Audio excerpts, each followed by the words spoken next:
शिक्षण पूर्ण झालंय आणि तुम्ही नोकरी शोधत असाल तर ही बातमी खास तुमच्यासाठी। बँक ऑफ महाराष्ट्रमध्ये नोकरी करण्याची सुवर्ण संधी तुमच्याकडे आहे। बँक ऑफ महाराष्ट्रमध्ये स्केल 2 ते 7 अंतर्गत स्पेशालिस्ट ऑफिसर पदासाठी भरती सुरू झाली आहे। चला तर मग या भरती प्रक्रियेबद्दल अधिक माहिती आणि अर्ज करण्याची सोपी प्रक्रिया जाणून घेण्या अगोदर चॅनलवरती नवीन आला असेल तर चॅनलला सबस्क्राइब करा। बँक ऑफ महाराष्ट्रमधील वेगवेगळ्या विभागांमध्ये ही भरती केली जाणार आहे, त्यामुळे वेगवेगळ्या क्षेत्रात पदवीधर उमेदवार या नोकरीसाठी अर्ज करू शकतात। या नोकरीसाठी शैक्षणिक पात्रता असेल, उमेदवारांनी संबंधित क्षेत्रातील पदव्युत्तर पदवीसह किमान बीटेक किंवा बीई पूर्ण केलेले असावे। वयोमर्यादा पदावर अवलंबून उमेदवाराचे वय हे 22 ते 55 वर्षाच्या दरम्यान असायला हवे। राखीव प्रवर्गातील उमेदवारांना वयात सवलत दिली जाणार आहे।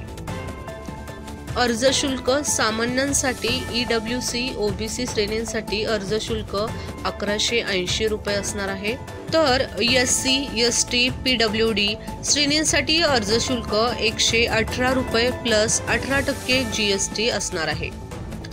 नोकरीसाठी निवड प्रक्रिया या पदांसाठी उमेदवाराची अंतिम निवड मुलाखतीत मिळालेल्या गुणांवर आधारित असेल। एकूण 100 गुणांपैकी सामान्य श्रेणीतील उमेदवारांनी किमान 50 गुण आणि एससी एसटी पीडब्ल्यूडी उमेदवारांनी किमान 45 गुण प्राप्त केले पाहिजेत। पदसंख्या आहेत 172। नोकरीचे ठिकाण संपूर्ण भारतात असेल। अर्ज करण्याची अंतिम तारीख ही 17 फेब्रुवारी 2025 असेल। निवड प्रक्रिया थेट मुलाखतीद्वारे करण्यात येईल। तुमचीही या पदाशी संबंधित पात्रता असल्यास तुम्ही bankofmaharashtra.in या अधिकृत वेबसाईटला भेट देऊन अर्ज करू शकता।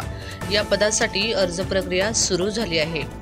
व्हिडिओ आवडले असेल तर व्हिडिओला लाईक करा, चॅनलवरती नवीन आला असेल तर चॅनलला सबस्क्राइब करा व हा व्हिडिओ इतरांना देखील शेअर करा।